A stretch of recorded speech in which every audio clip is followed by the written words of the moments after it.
ಗೊತ್ತು ಶಾರ್ಟ್ ದಯವಿಟ್ಟು ಕೇಳಿ. ಓಕೆ, ನೀವು ಹೀರೋ ರಾಜ್ಬಿ ಶೆಟ್ಟಿ ವಿಲನ್, ಅದೊಂಥರ ಟ್ರೆಡಿಷನಲ್ ಹೀರೋ ವಿಲನ್ ಅಂತ. ಬಟ್ ಡಿಕೋಡ್ ಮಾಡಿದ್ರಿ. ಅದು ಡಿಕೋಡ್ ಅಲ್ಲ, ಇವಾಗಿರೋದು. ನೀವು ಅವ್ರಿಗೆ ಅಪ್ಪ ಆಗ್ಬೇಕಾ ಈ ಫಿಲಮ್ ಅಲ್ಲಿ ಅಂತ? ಆಗಿದ್ದೀನ ಅಂತ ಗೊತ್ತಿಲ್ಲ ಶಾರದಾ, ಬಟ್ ಈ ಹೊಸ ಇನ್ಫಾರ್ಮೇಶನ್ಗೋಸ್ಕರ thank you so much. But generally ನನ್ಗೆ ಗೊತ್ತಿರೋ ಇನ್ಫಾರ್ಮೇಶನ್ ನಾನು ತಿಳ್ಕೊಳ್ಬೇಕಾಗಿತ್ತು. ಸೊ ಅವರು ಐ ಥಿಂಕ್ ನಮ್ಗೆ ಏನೆಲ್ಲ ಹೇಳೋದಕ್ಕಿದೆ ಅದೆಲ್ಲ ಹೇಳಿದೀವಿ ನಾವು. ಸೊ ಅದನ್ನ ನೀವು ಯಾವ ರೀತಿ ಡಿಕೋಡ್ ಮಾಡಿದ್ರು ನನಗೆ ತೊಂದರೆ ಇಲ್ಲ, ಯಾಕಂದ್ರೆ ಫೈನಲಿ ನೀವೇನ್ ಅನ್ಕೊಂಡ್ರು ಅದು ತಪ್ಪು. Okay, sometimes I can be wrong. Yeah Gurudatt ಅವರೇ, ನಿಮಗೆ ರಾಜ್ಬಿ ಶೆಟ್ಟಿ ಬಂದ್ಮೇಲೆ ಪ್ರಜ್ವಲ್ ಪ್ರೆಸೆನ್ಸ್ ಕಡಿಮೆ ಆಗಿದೆಯಾ? ರಾಜ್ಬಿ ಶೆಟ್ಟಿಗೆ ಸ್ಕ್ರೀನ್ ಪ್ಲೇ ಚೇಂಜ್ ಮಾಡಿದ್ರೆ ಏನಾದ್ರು? ಖಂಡಿತವಾಗ್ಲೂ ಇಲ್ಲ. Okay, I just wanted to know. ಹೆಂಗ್ ಮ್ಯಾಮ್ ಮಾಡಕ್ಕಾಗತ್ತೆ? ಸಮ್ವೇರ್ ಪ್ರಜ್ವಲ್ಸ್ ಆಬ್ಸೆನ್ಸ್ ಏನ್ ಮೆಸೇಜ್ ಕೊಡ್ತಾ ಇದ್ದಾರೆ ಆಡಿಯನ್ಸ್ಗೆ ಇದರಿಂದ? ಬಿಕಾಸ್ ಎಲ್ಲಾನು ಹೇಳ್ತಾರೆ ಟೀಮ್ ಒಳಗಡೆ ಡಿಸ್ಕಸ್ ಮಾಡಿ ಬರಬೇಕು ಅಂತ, but it's out in the open. So ಏನ್ ಮೆಸೇಜ್ ಹೇಳ್ತಾ ಇದ್ದಾರೆ ಆಡಿಯನ್ಸ್ಗೆ? ಆಡಿಯನ್ಸ್ ನಾನು ಕೊಡುವ ಮೆಸೇಜ್ ನಾನು ಕಥೆಯಲ್ಲಿ ಕೊಡ್ತೀನಿ. ಆಡಿಯನ್ಸ್ ಮೆಸೇಜ್ ಕೊಡೋಷ್ಟು ನಾನು ದೊಡ್ಡವನಲ್ಲ. ನನ್ನ ಒಪಿನಿಯನ್, ನನ್ನ ಅಭಿಪ್ರಾಯ, ನನ್ನ ಇಂಟೆನ್ಷನ್ ಏನೇ ಇದ್ರು that will be in my film, in my story. ಆದ್ರೆ ಈ ತರ ಅನ್ಫಾರ್ಚುನೇಟ್ ಸಿಚುವೇಶನ್ಗಳು ನಡೆಯಬಹುದು ಅಂತ ಅನ್ನುವುದು ಒಬ್ಬ ನಿರ್ದೇಶಕನಾಗಿ, ಒಬ್ಬ ನಿರ್ಮಾಪಕನಾಗಿ ನನ್ನ ಕನ್ಸರ್ನ್. ಯಾಕಂದ್ರೆ ಸಿನಿಮಾ ಅಂತ ಅನ್ನೋದು ನಂದಲ್ಲ ಮ್ಯಾಮ್. ಇಲ್ಲಿರುವ ಜನ ಪ್ರೇಕ್ಷಕರಿಂದ ಹಿಡಿದು ನೂರಾರು ಜನ ಕಲಾವಿದರಿಂದ ಹಿಡಿದು ಸಾವಿರಾರು ಜನ ಎಫರ್ಟ್ ಇದೆ, ಅವ್ರ ಶ್ರಮ ಇದೆ. ಸೊ ಈಗ ನಾನು ಹೋಗಿ ಅವ್ರ ಹತ್ರ ಅಥವಾ ನಾವು ಅವ್ರ ಕೂತು ಮಾತಾಡಿ ಸರಿ ಮಾಡ್ಕೋಬಹುದು ಸಮಸ್ಯೆನ. ಆದ್ರೆ ಇಲ್ಲಿ ಆಗಿರುವ ಎಂಬ್ಯಾರಸ್ಮೆಂಟ್ ಯಾರಿಗಾದ್ರೂ ವಾಪಸ್ ಕೊಡಕ್ಕಾಗತ್ತಾ? ಇಲ್ಲಲ್ಲ.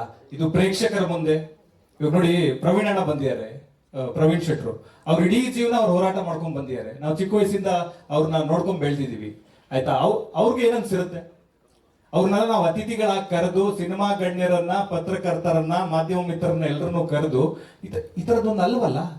It is not our culture, Allah. No, you should have discussed this before you come into. Try doing it, ma'am. It didn't happen. Is it for the remuneration?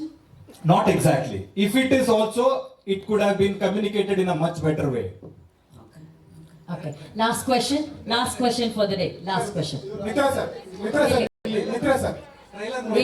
Mitra sir, please. Mitra sir ಇಲ್ಲಿ ಕರಾವಳಿಗೆ ಮಿತ್ರ ಅವ್ರು entry ಆಗ್ತಿದ್ದಾರೆ ಅಂದ ತಕ್ಷಣ ಅವ್ರ ಲುಕ್ಕೇ change ಆಯ್ತು. ಈಗ ಕರಾವಳಿಗೆ ಎಂಟ್ರಿ ಆಗಿ ಕೆಲಸ ಮಾಡಾಯ್ತು. ಮಿತ್ರ ಅವರ ಲೈಫ್ ಸ್ಟೈಲ್ ಏನೆಲ್ಲ ಬದಲಾಗಬಹುದು ಅಂತ ನಿಮಗೆ ಅನ್ಸಿದೆ ಸಿನಿಮಾದಲ್ಲಿ ಕಾಣಿಸ್ಕೊಂಡಿರೋದು? ಕರಾವಳಿಗೆ ಲುಕ್ ಚೇಂಜ್ ಆಯ್ತು ಸರ್. ಕರಾವಳಿ ರಿಲೀಸ್ ಆದ್ಮೇಲೆ ನನ್ನ ಲಕ್ಕು ಚೇಂಜ್ ಆಗ್ಬೋದು ಸರ್.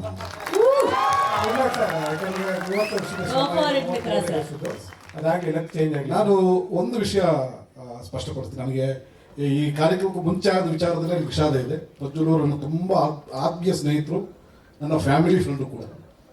ಈ ವಿಚಾರ ನನಗೆ ಗೊತ್ತಿದೆ. ನಿನ್ನೆವರೆಗೂ ಕೂಡ ಅವ್ರು ಇನ್ಸ್ಟಾಗ್ರಾಮ್ ಮೇಲೆ ಅವ್ರು ಪೋಸ್ಟ್ ಮಾಡ್ತಾ ಬಂದಿದ್ದಾರೆ ಇವತ್ತು ರಿಲೀಸ್ ಇದೆ ಅನ್ನೋದನ್ನ. ನಾನು ಅವ್ರನ್ನ ರೆಸ್ಪೆಕ್ಟ್ ಮಾಡಿದ್ದೆ. ಅವರು ಹುಟ್ಟುಹಬ್ಬದ ಶುಭ ವೇದಿಕೆಯಲ್ಲಿ ಹೇಳಬೇಕು ಅಂತ ನಾನು ಭಾಳ ಆಸೆ ಪಟ್ಟಿದ್ದೆ, ಆಗಲಿಲ್ಲ. ಆಮೇಲೆ ಮಾತಾಡ್ಕೋತಾರೆ, ಅದ್ರ ಸರಿ ಮಾಡ್ಕೋತಾರೆ.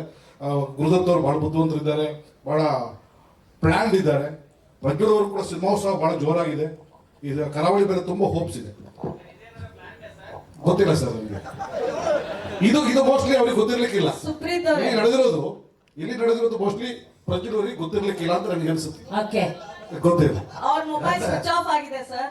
ಇರ್ಬೋದು, ಏನಾದ್ರು ಸಮಸ್ಯೆಗಳಿದ್ದೇ ಇರ್ತವೆ ಎಲ್ರಿಗೂ ಶಾರದವ್ರೆ. ಒಂದು ನಿಮಿಷ. ನಾನು ಡಬ್ಬಿಂಗ್ ವಿಚಾರಕ್ಕೆ ಬಂದಾಗ ನಾನು ಮಂಗಳೂರಲ್ಲಿ ಓದಿದ್ದು. ತುಳು ಚೆನ್ನಾಗಿ ಮಾತಾಡ್ತೀನಿ, ಕೊಂಕಣಿ ಚೆನ್ನಾಗಿ ಮಾತಾಡ್ತೀನಿ. ಬಹುಶಃ ಒಂದು 6 ದಿವಸ ಈ ಸಿನಿಮಾಗೋಸ್ಕರ ನಾನು ಡಬ್ ಮಾಡಿದ್ದೀನಿ. ಡಬ್ಬಿಂಗ್ ಮಾಡಿ ತುಂಬ ಚೆನ್ನಾಗಿತ್ತು. ಮಿತ್ರ ಸರ್, ಗುರು ಸರ್ ಕಳಿಸ್ತಾರೆ. ಬೆಳಿಗ್ಗೆ ಒಂದು ಫೋನ್ ಬರುತ್ತೆ, ಮಿತ್ರ ಸರ್ ಫ್ರೀ ಇದ್ರೆ ಒಂದು 1 ಅವರ್ ಬರ್ಬೋದಾ, ಯಾಕೋ ಮಿಸ್ ಹೊಡಿತಾ ಇದೆ ಅಂತ. ನನ್ನ 163 ಸಿನಿಮಾದಲ್ಲಿ ನಾನು ಪಟ್ಟಂಥ ಶ್ರಮ, ನನಗೆ ಆ್ಯಕ್ಟಿಂಗೇ ಗೊತ್ತಿಲ್ವೇನೋ, ನನಗೆ ಡಬ್ಬಿಂಗೇ ಬರಲೇನೋ ಅನ್ನೋ ಮಟ್ಟಕ್ಕೆ ನನಗೆ ಕೆಲಸ ಕೊಟ್ಟಿದ್ದಾರೆ. ರಾಜ್ ಶೆಟ್ರು ಎಂಟ್ರಿ ಆದರು. ಅವರಿಗೆ ಒಂದು ದೊಡ್ಡ ಒಂದು ಸಿನಿಮೋತ್ಸವ, ದೊಡ್ಡ ಶಕ್ತಿಯಾಗಿ ನಮ್ಮ ಕರಾವಳಿಗೆ, ಒಂದು ಕನ್ನಡ ಸಿನಿಮಾಗೆ ದೊಡ್ಡ ಒಂದು ಶಕ್ತಿಯಾಗಿ ರಾಜ್ ಶೆಟ್ರು ನಿಂತಿದ್ದಾರೆ. ಬಂದು ನನಗೆ ಡಬ್ ಮಾಡಿಸಿದ್ರು ಅವರು. ನಾನು ಸೀನಿಯರ್ ಆ್ಯಕ್ಟರು, ಅವ್ರಿಗಿಂತ ಮುಂಚೆ ಸಿನಿಮಾ ಇಂಡಸ್ಟ್ರಿಯಲ್ಲಿ ಇದ್ದೀನಿ, ಪ್ರೊಡಕ್ಷನ್ ಮಾಡಿದ್ದೀನಿ. ಅದನ್ನೆಲ್ಲವನ್ನು ಬಿಟ್ಟು ನನ್ನನ್ನು ರೆಡಿ ಮಾಡಿ, ಪ್ರಿಪೇರ್ ಮಾಡಿ, ಮಂಗಳೂರು ಸ್ಲ್ಯಾಂಗ್, ಅದರಲ್ಲಿ ಲ್ಯಾಂಡಿಂಗ್ ಪ್ರಾಬ್ಲಮ್ ಇದೆ ನಿಮ್ಮದು, ನನ್ನನ್ನು ಬಿಟ್ಟು ಡಬ್ ಮಾಡೋಕ್ಕೂ ಪ್ಲ್ಯಾನ್ ಮಾಡಿದ್ವಿ. ಮಿತ್ರವರು ಸೂಟ್ ಆಗ್ತಾ ಇಲ್ಲ, ಮಿತ್ರವ್ರ ವಾಯ್ಸು ಕೂಡ ಇದಕ್ಕೆ ಸೆಟ್ ಆಗ್ತಾ ಇಲ್ಲ. ನನ್ನನ್ನು ಬೇರೆ ಸ್ಟ್ರಕ್ಚರಿಗೆ ಕರ್ಕೊಂಡೋಗಿ ನನ್ನನ್ನು ಬೇರೆ ಒಂದು ರೀತಿಯಲ್ಲಿ ಒಂಥರ ನನಗೊಂದು 2 hours ಇದು ಯಾರು ಇವನು ನೆನ್ನೆ ಮನೆ ಬಂದವರು 4 ಪಿಕ್ಚರ್ ಮಾಡಿದ್ದಾರೆ ಉಳಿ ಕೊಡಿದ ತಕ್ಷಣ ದೊಡ್ಡ ಮನುಷ್ಯ ಆಗ್ಬಿಟ್ರು ನನಗೆ ಹೇಳೋ ಪಟ್ಟಕ್ಕೆ ನನಗೆ ಈಗ ಹೊರಟಾಗಿದ್ದು ಉಂಟು. ಆಚೆ ಹೋಗಿ ಸ್ವಲ್ಪ ಸಮಾಧಾನ ಮಾಡಿಕೊಂಡು ಕಾಫಿ ಕುಡ್ಕೊಂಡು ಏನೆಲ್ಲ ಮಾಡಿದ್ದೀನಿ ಇದು ಒಂದು ಮಾಡಿಬಿಡೋಣ, ಸರೆಂಡರ್ ಆಗಿಬಿಡೋಣ ಅಂತ ಲಿಟ್ರಲಿ ಸರೆಂಡರ್ ಆದೆ. ಸರೆಂಡರ್ ಆದಮೇಲೆ ನನ್ನ ಡಬ್ಬಿಂಗ್ ನಾನೇ ಡಬ್ ಮಾಡಿದ್ದು ಅಷ್ಟೋ ಮಟ್ಟಿಗೆ ಸಿನಿಮಾ ಚೆನ್ನಾಗಿ ಬಂದಿದೆ. ಕೆಲವೊಂದು ಸಾಹಸ ದೃಶ್ಯಗಳು ಹೀರೋಗಳಿಗೆ ಮಾಡದೇ ಇದ್ದಾಗ ನಾವು ಡ್ಯೂಪನ್ನು ಯೂಸ್ ಮಾಡ್ತೀವಿ, ಹೌದಾ? ಡ್ಯೂಪ್ ಬಂದು ಫೈಟ್ ಮಾಡ್ತೀವಿ. ಕೆಲವು ಭಾಷೆ ಸೂಟ್ ಆಗದೆ ಇದ್ದಾಗ ಡಬ್ ಮಾಡೋದ್ರಲ್ಲಿ ತಪ್ಪಿಲ್ಲ, ನಿರ್ದೇಶಕರ ಕಾಲ್ ಅಂತ ನಾನು ಅನ್ಕೋತೀನಿ. ನನಗೆ ಅನಿಸುತ್ತೆ, ಒಬ್ಬ ನಟನಾಗಿ ನನಗೆ ಅನಿಸುತ್ತೆ ಅದಕ್ಕೆ ಪ್ರಜ್ವಲ್ ಅವರು ಕೂಡ ಒಪ್ಕೋತಾರೆ, ನಂಬಿಕೆ ನನಗಿದೆ. ಆ ಥರಕ್ಕೆ ಏನು ಬೇಕು ಅದನ್ನು ಅವ್ರು ಸರಿದೂಗಿಸ್ಬಲ್ರು. ಅಷ್ಟು ಸುಲಭ ಅಲ್ಲ, ನಾನು ಭಾಳ ಸುಲಭ ಅಂದ್ಕೊಂಡಿದ್ದೆ. ಮಂಗಳೂರು ಸ್ಲ್ಯಾಂಗು ಭಾಳ ಕಷ್ಟ ಇದೆ. ಅದು ಶೆಟ್ರ್ ಕೂಡ ಕಲ್ತು. ಶೆಟ್ರ್ ಥ್ಯಾಂಕ್ ಯು ವೆರಿ ಮಚ್. ತುಂಬ ಅದ್ಭುತವಾಗಿ ನನಗೆ ಒಂದು ಡಬ್ಬಿಂಗ್ ಆ ಸ್ಟೈಲನ್ನು ಈಗಿನ ಟ್ರಾನ್ಸ್ಕೊಟ್ಟಿದೆ.